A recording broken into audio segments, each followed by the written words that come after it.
أنا مؤمل خالد، بس أنا كان عندي فوبيا من الخيل، خوف، قلق، توتر. لا يا معود. راح تتعلم عليهم، راح تدمن عليهم. قررت أتحدى نفسي أن أكون فارس خيل. لا اوف.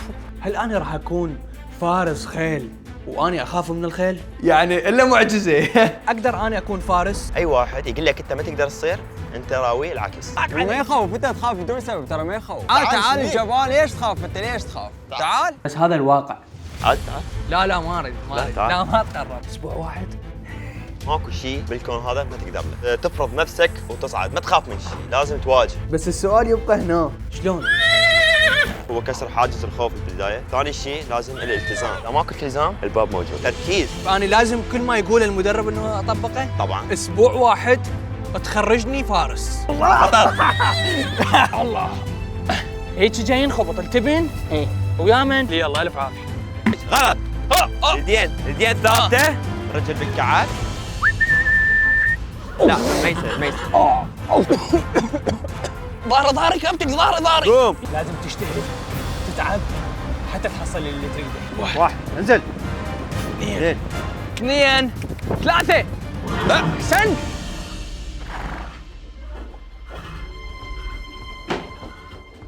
أعرف يتبادر في ذهنكم شنو معنى هاي الحلقة وين أريد أوصل. تبدأ القصة لما رحنا أنا وأصدقائي لأسطبل مال الخيل في بغداد. شنو سبب حبك للخيل؟ والله انا سبب حبي للخيل، يعني انا من زمان من انا وطفل احب الخيل. شلون أقول لكم؟ استهزأوا بي وضحكوا علي أصدقائي بسبب خوفي من الخيل. لا ما عواد شنو السالفه؟ ليش السالفه؟ هو خيل ترى عادي. لا والله عادي. لا بس أنا كان عندي فوبيا من الخيل، خوف، قلق، توتر حتى أتقرب منه، رغم كان عندي حب إليه. ليش تضحك علي؟ ما يخوف، انت تخاف بدون سبب، ترى ما يخوف.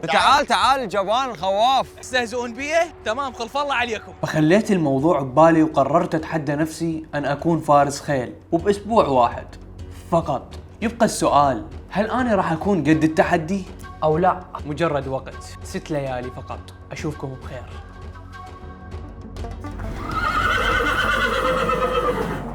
ومن نفس المكان اللي استهزئوا بي يا أصدقائي، رجعت اليوم حتى أكون فارس. اسطبل ومربط الأصيل للفروسية، خلونا ندخل ونشوف أو من اللي راح يدربني حتى أكون فارس بالمستقبل. أنا عندي خوف ترى من الخيل، يعني خليها في بالك، بعدنا احنا ما مدربين. أعرفكم على كابتن محمد. شلونك كابتن؟ أقدر أنا أكون فارس؟ لازم ليفل ورا ليفل نصعد. هو وقف يصفق لي، ماكو شيء ما تقدر له. بالعالم الفروسيه هو كسر حاجز الخوف بالبدايه، ثاني شيء لازم الالتزام. إذا أنا ما سويته وما التزمت باب من هناك تندله. ذاك الباب كبير طبعا راح تواجه مشكلات، براي اليأس اكو نجاح. اكثر شيء ترى عامل نفسي، تواصل روحي بينك وبين الخيل يصير، لان هي تسمع دقات قلبك، دماغك وين بالخيل وذانك يم المدرب. طبعا ماكو شخص ما يعاني من البدايه، كل ما تكون هادئ راح تكون الخيل وياك تمشي عدل، مثل ما تريد انت. يعني أنا ما عندي معلومة بالساحة شلون؟ ما لك علاقه يمي. هاي عنبر من اقوى الشخصيات بالخيول العربيه، لازم تعرفها شنو شخصيتها. طبعا. تتعامل وياها على حسب شخصيتها. طبعا هذا شيء قليل من المدرب كاعتماد، لا تعتمد على نفسك انت. زين. تقدر تطلع من عنده. تشتغل هواي لازم تعطيها 5 وجبات، لان هاي تحرق طبعا، والايد تكون ثابته، ماكو عضل ثابت على خيل واحد، لازم تكتشف اكثر من شخصيه بالخيل. وقفوا وقالوا لي ما تقدر، اجوا يصبروا. هذا تحدي بيني وبين نفسي، يعني هاي طريقته خاصه بيك بالتدريب. بالتدريب. من هو من النوم راح تمشي وياك، اذا فرضت نفسك عليه لازم تحفظ يا عضله تحركت عندي، شنو اللي شلون قمت هيك، شلون صرت احسن. راح اكون قدها جاتها ان شاء الله. الافعال وين؟ بالساحه تكون. خليكم وياي بهاي الحلقة. الكابتن محمد راح يدربني على مدار اسبوع كامل، راح اكون اقدر اركب. اسبوع واحد تصير فارس خيل، يعني مؤمل ما اعرف، خلينا نشوف. انا تحديت نفسي، ما ادري شنو الايام الضامة لنا، راح اقدر، راح اسويها. اول مرة بعمري يريدني يركبني الخيل المدرب. المشكلة هسه انا شلون راح ادبرها واصلا الزمه. الخوف عندي مو عادي، شنو صار؟ مو طبيعي اصلا. كنت اخاف من يمه. انا ما راكب خيل قبل وعندي خوف. انت خفت من يمه، كان خيل يسيطر عليك. خيالي انا هسه انت؟ مو خيال. شو تعلمت عليه؟ تعلمت. اي يلا جبت لك الخيل، يوم ساحه اسوي بيه، هذه ذا اول مره. يلا بس شو يخوف؟ ماكو شيء يخوف، انت تخاف. تعال. شنو؟ فرس هذا لطيفه. اوكي تعال يمي. اوكي. هل اني راح اكون فارس؟ شوف هسه هي هذا بما انه اذاناتها عادله يعني مرحب بينا احنا. ممكن بس مو فارس 100%. شلون سلام؟ ايه منا تجي هيك شوي زين. تعرفها على نفسك. اذا انا شلون تكون لما ناخذ الامان يعني؟ تكون عدله بصوره مستقيمه يعني. زين تعال يلا. والله اعتقد ان الموضوع صعب صار علي. خاف. اه راح تتعلم عليهم راح تدمن عليهم. فتكون منطقه خطر. هاي من هنا. اما تضرب للامام زين. اما تضرب للخلف. ركوبك اثنين من منطقه اليسار. اليسار. هاي الصوره والنوب 1 2 3. فهذا يصيحوا له الريل. هذا طبعا الركاب. خلي الرجل السند عليه مسنود او حزام الامان يكون بالاخص. حلو. يعني اخلي اصبعين بحيث يكون يعني ضاب. القياس مال الركاب يكون قبضه الايد. يعني هاي بعدين نعلم عليها شويه شويه. لازم تقيس انت تشوف المسافه مالتك تحددها. من اجي قبل ما اتعب قبل اسوي القياس مالتي واصعد. اقدر؟ تقدر زين هم تحس بي اذا انا كنت خايف منها؟ طبعا تحس. هل انا راح اكون قد التحدي واكون فارس خيل وانا اخاف من الخيل؟ اصعد يلا. لازم شقد اطبطب حتى اصعد. 1 2 3 يلا روح. يا الله. خطر. بس احس بيها ترجف. لا ما ترجف. لو هي هيك. انت ترجف. انا ارجف؟ انا هيك وانا باوع. انت تباوع للامام. للامام ليش؟ هيك شلون اتقدم للامام؟ رخي الريل مالتك أرخي؟ بالايد مو بالحبل ارخي لا بالايد. ظهري عدل؟ رجلك بالكعب. ندخل الساحه مال التدريب طبعا ساحه التدريب واحد. لا تباوع لي جوا ظهرك عدل اخذ نفس. لا تشنج نفسك خليك شويه هادئ. افرض نفسك على الفرس هسه حاليا الخيل يصير عصبي اكثر من اللازم. اوكي تمام. عينك وين؟ للامام. دائما الرجل تكون بهذا المستوى. وين مستوى الحوض. قدم شوي على السرد. قدمت؟ حاضر نزل رجلك. حلو. هيك؟ شوف شلون هسه. هاي ويانا. تكون بمستوى الكعب. شويه شويه مو هسه. تحرك عوف السوال بسرعه. أوكي. لا تظل تسخ. اسوي لها طبعا. هيك؟ ايه شلون؟ خذها. ايه خلي جسمك متناسق. أوكي. كله قطعه واحده ويا الخيل صاير. اوكي 1 2 1 2. اول شيء عندنا الووك اللي هو القدم اللي هو البدائيه مال الحركه مال الخيل. النوب تجي وراها التروت اللي هو الاب داون اللي هو القيام هذا والجلوس. اب داون. اب داون عفوا اب اللي هو داون تروت. كانتر لا احنا راح نبقى قاعدين بيه ما راح نقدر نقوم ونسترد. هسه انا اريد انزل كابتن شلون؟ هسه احنا نفلت الركابات. فلتها؟ بما ان انت طويل يعني تقدر تنزل القاعه قريبه عليك. فلت رجليك من شلون؟ الركاب. ايه مو شلون انزل؟ نوم الجسم ويانا هيك. ايه هاي الايد هنا او يلزم هيك. الزم بين عافيه. الرين راح تفتر الرجل وتنزل يلا. فر رجلك بدون ركابه. بدون ركاب طبعا. يلا عبر رجلك. يلا عبر رجلك. يا الله. عافيه. يا الله. عافيه. آه. ممتاز. عاشي. طبعا الشكر من عندها يعني شلون احسنت من على يعني هاي من انا ما شكرت. إيه. ممنون انا ممنون منك. شكرا جزيل الشكر. ابوسها عادي؟ ابوس عادي. يلا يا بعد روحي يا بعد كبدي. يعني خلص تدريبنا لليوم كسرت حاجز الخوف طبعا. واخيرا هل انا راح اقدر اوصل لمرحله الووك التروت الكانتر والقلب بالايام القادمه؟ ما اعرف الايام تقرر. اليوم منجز اليوم انجاز. انا كنت اخاف من الخيل كسرت حاجز الخوف فهذا انجاز بحد ذاته. طلعت ومثل ما تريد انت مشيت وياك الخيل. طبعا الفرس تعاند ما اعرف شلون مشيت وياك. حلو يعني فد شيء يعني حلو. عندك فد رهبه كانت بسيطه كسرتها عادي ما. وبمناسبه كسر حاجز الخوف لازم اكافئ نفسي فاجيت حتى احلق. يا اصدقائي المبدعين هسه راح ندخل. اليوم انا احس روحي محقق احس روحي اني منجز وان شاء الله احضر نفس باكر اللي هو التروت راح يكون يوم اصعب. الزلف راح ادرجك اياه 0 وهذا الدرج. هذا نفس ذيك المره راح اسوي لك اياه وانا اصعد بيه هذا كله يبقى اسود. نفس هذا اللي شويه اللي صفر من ناحيه صفر منه. تمام يلا نبلش. ما دام انا سالفت مطوله بالحلاقه خلي اسولفكم شويه عن نفسي. انا مؤمل خالد من مواليد 2006 من اسره عراقيه جنوبيه. صانع محتوى وثائقي أبحث عن القصص الغريبة والجميلة داخل العراق وخارجه. أحب أمزج بين المشاعر والحقائق بين الصورة الواقعية والموسيقى حتى يعيش المشاهد التجربة وياي. أحلم أوصل للعالم وأقدم للعراق محتوى يفتخر به محتوى يخلد اللحظات الحقيقية. إن شاء الله مستمر باليوتيوب لحد ما أوصل لهدفي بس بدعمكم وتحفيزكم. باكر هو أول تجربة إلي تروت اللي هو مستوى شوية أعلى من المشي أسرع من المشي الووك. راح أكون قد هذا التحدي ما راح أعوف الموضوع أبداً احتمال لا.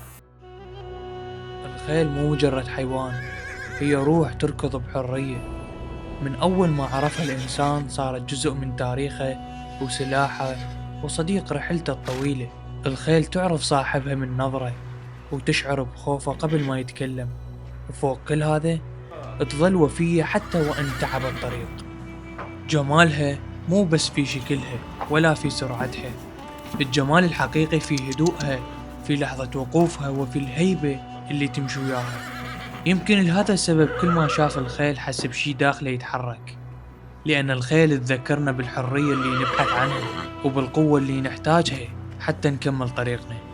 هي انعكاس للإنسان، إذا كان صادق تمشي وياه بلا خوف، وإذا كان ضعيف توقف وتنتظره، كأنها تعرف أن القوة الحقيقية ما تصير إلا بالثقة.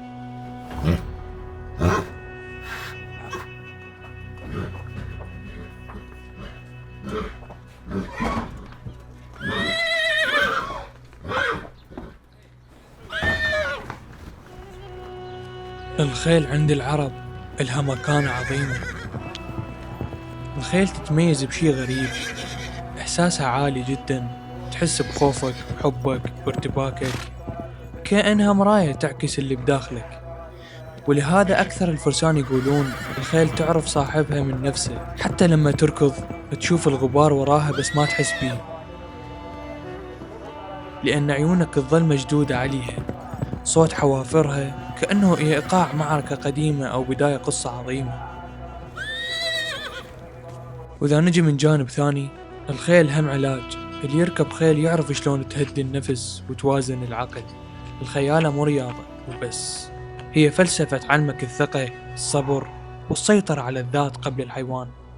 وحتى أنجح بهذا التحدي لازم أخوضه بكل تفاصيله. هسه راح تلبسنا الخوذة؟ ايه هسه الخوذ. حتى أكون فارس براس حظ. ايه طبعا. حلو عليه؟ فول. والمناظر قاعدة؟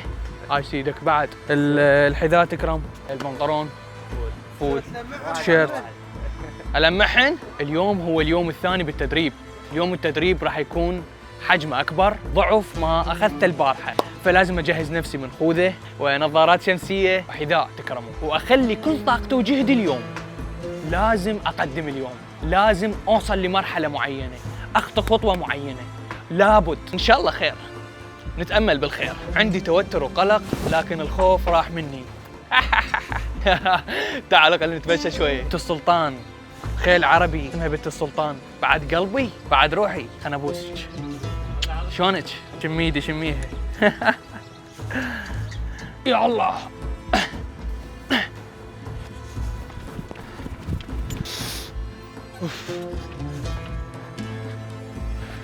أذبح هنا؟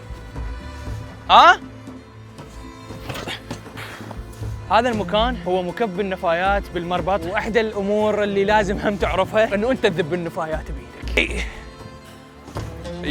ايه عاشت ايدك، عاشت ايدك يا بعد شبدي. يلا تعال امشي،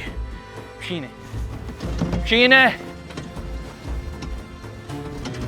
صارت الساعة ب3:30، لازم نغدي الحيوانات. شلون لازم نوكلهم؟ نخبز ذني 5 قواني. 5 قواني. اي 2 شعير 2 تبن، 1 جد يابس، كلنا نتلابسهن. بس لازم نسوي الشعير. اقابلك عديرة. اي من فوق. عديرة. عاشت ايدك. هذا التبن.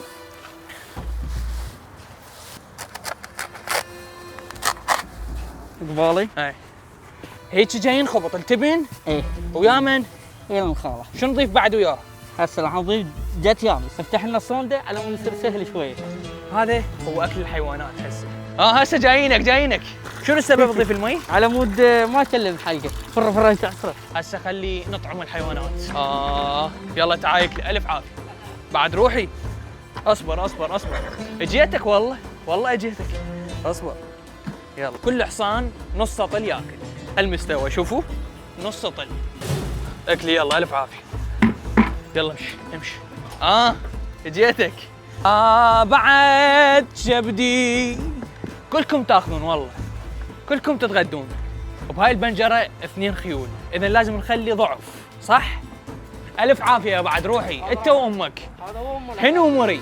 عندكم شعور أنا لما أوكل الحيوانات وخاصة الخيل، شعور ما ينوصف حقيقة. ونسى يعني هنيالهم عن الخيل، عن السرج، عن تنظيف الحافر مال الخيل، كل هاي المعلومات لازم تكون عندي. نظف الحافر نظف الحافر. كل 40 يوم شد له حذوه جديد. طيب هم يتوجع الحصان؟ لا هذا بالميت، اظفر الميت يطول. شنو اسمه هذا الخيل؟ روح تورد انجليزي. احفظها.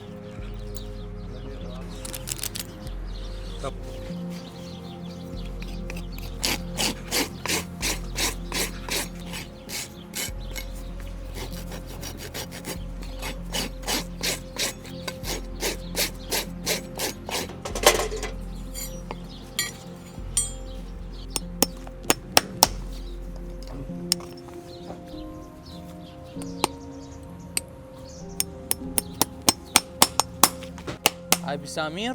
ايه هاي خاصة مال الحذوة.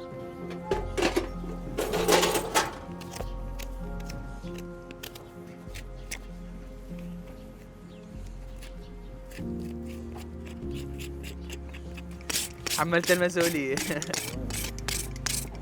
لا هو يعني كرادينهم خلق. لا انا ما اقدر. هو ضابط؟ ايه ايه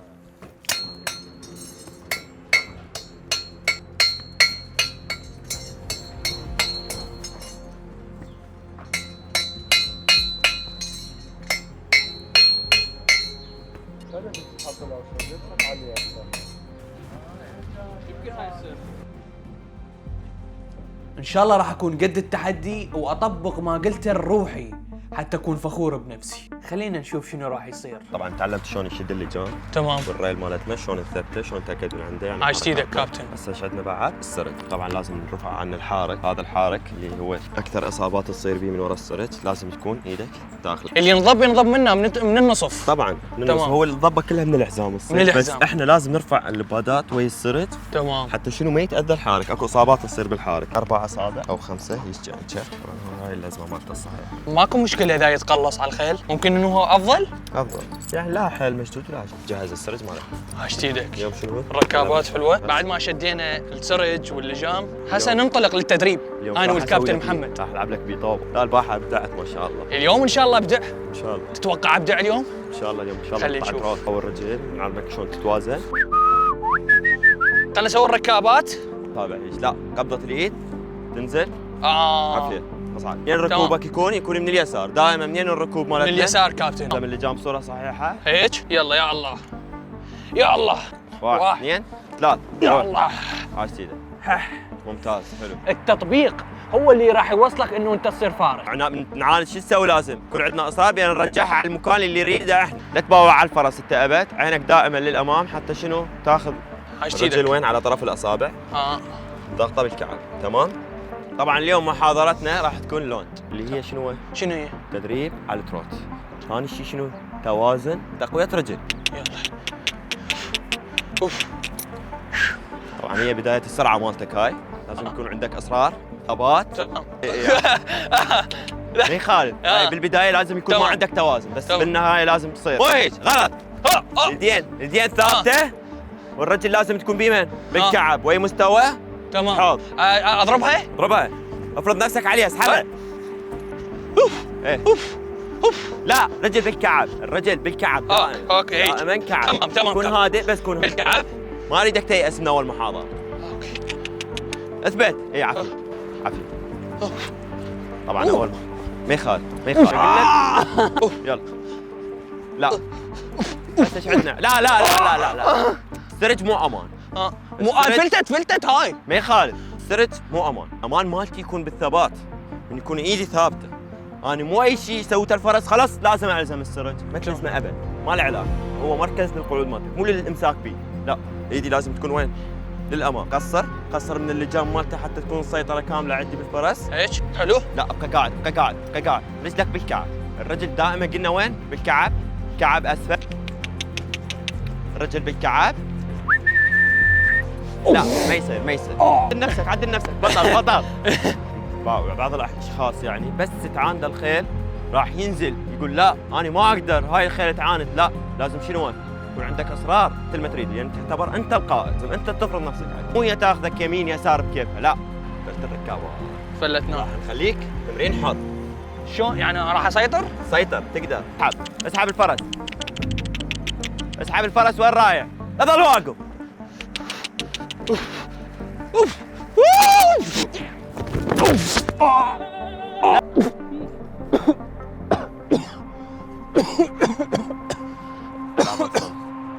اللي ما يوقع ما يتعلم.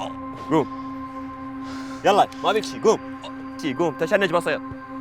قوم بطل. كمل. يعني اكمل؟ كمل باور. لازم من نفشل بالحياة من نيس. لازم نرجع. صح لو مو صح؟ تمام صح. من ييأس. لازم نكون صبورين. لازم نكون هادئين. حبيبي شوي بس وقعت اني بس ما اعرف ظهري يوجعني. اكو الم شوي انزل اشوف بس اشوف ظهري. رضوض بسيطة. عادي. اكو الم هنا بس هنا. رودك شوي راح لازم. ارتاح؟ يومين هيك. زين انا عندي تحدي شلون؟ يعني صحتي اهم؟ طبعا. بس ما راح اعرف الموضوع. ان شاء الله. ابد. اكو فشل بس ان شاء الله اكو تقدم وراه.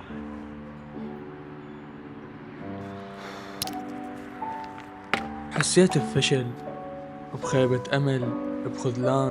ظليت أفكر وأفكر، هل يا ترى راح أظل بنفس هذا مستواي لو راح أقدر أعبر هاي المرحلة؟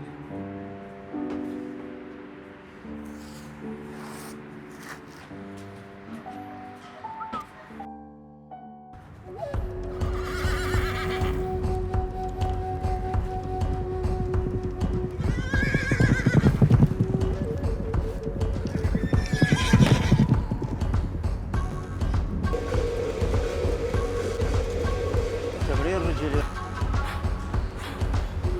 حاول دقيق.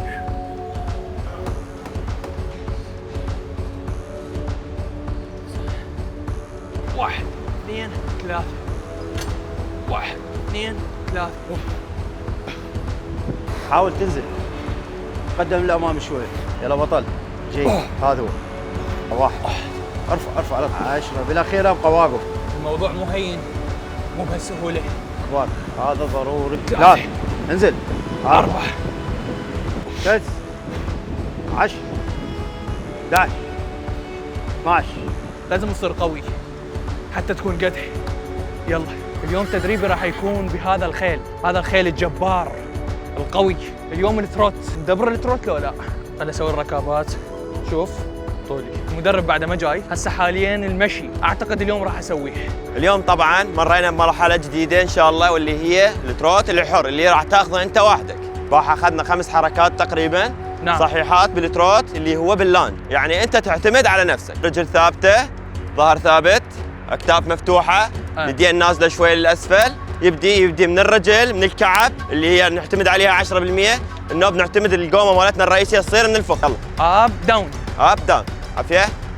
لا تشنج، خليك شوية هادئ. ايدك لا تحركها. ازيره لحد اقصى حد. اقصره واخليه ايدي ثابته. ستوب. يلا. حلو. اب داون. ممتاز. حلو. هالصورة وثابتة. احسسه باناني مسيطر عليه. تمام. من خلال الشكيمة الثابتة اللي عندي. يعني مطيه مجال يروح براحته. نزل ايدك. نزل. كمل. حلو. عاشت ايدك. شوني؟ حلو. بطل. اليوم كملنا مرحلة التروت. بقى عندنا تحدي امام شنو؟ الكانتر. ان شاء الله باكر. احسنت كابتن. شوف. احسنت. سويتها. بطل. تدريب الكانتر. وين كابتن محمد؟ يعني مو ثابت.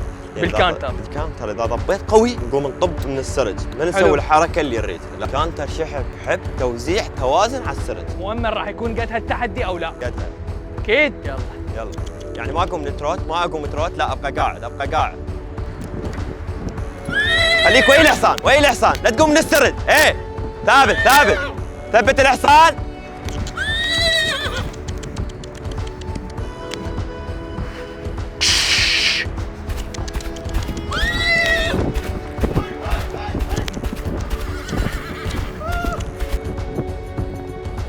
هذا بجسمي ارخي. حلو. بطل. شويه الرجل. عاشت ايدك. كمل. هدوء. خلي الحصان هادي يمك. اعرف شلون جاي يتصرف الحصان. اتصرف. حلو حلو. طبعا كنا نتدرب على الكانتر والثروت حتى نضبط اكثر. صارت وقعات هوايه وتدريب شاق متعب. اجتهدنا شويه ووصلنا لمرحله كلش حلوه، بس ما قدرنا نصور للاسف لانه كان تركيزنا على التدريب. الحمد لله والشكر قدرت انه اكمل خطوه حلوه بالتروت والكانتر، وهسه لازم نجهز روحنا للسفاري. هو الخطوه المهمه وان شاء الله القادم افضل. انتظرونا بالسفاري.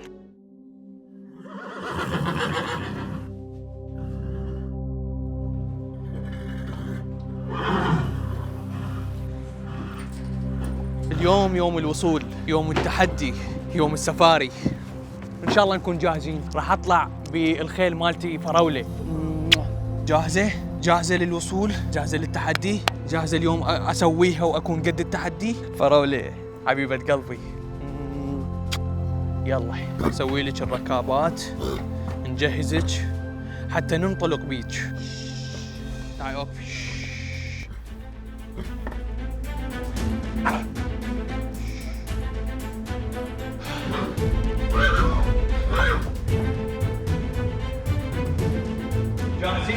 أسبوع واحد بس كان الوقت ضدي والتعب أكبر من المتوقع، بس كل يوم بي وجع بي سقوط وبي خطوة أقرب للحلم.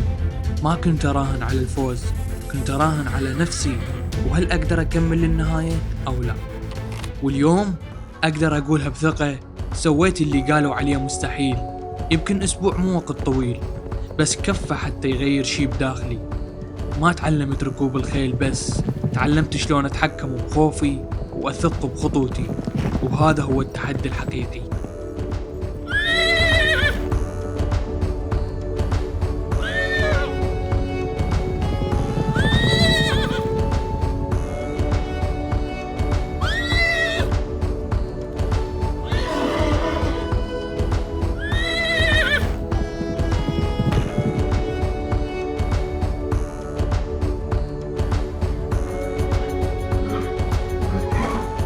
لا تنسى تشترك بالقناة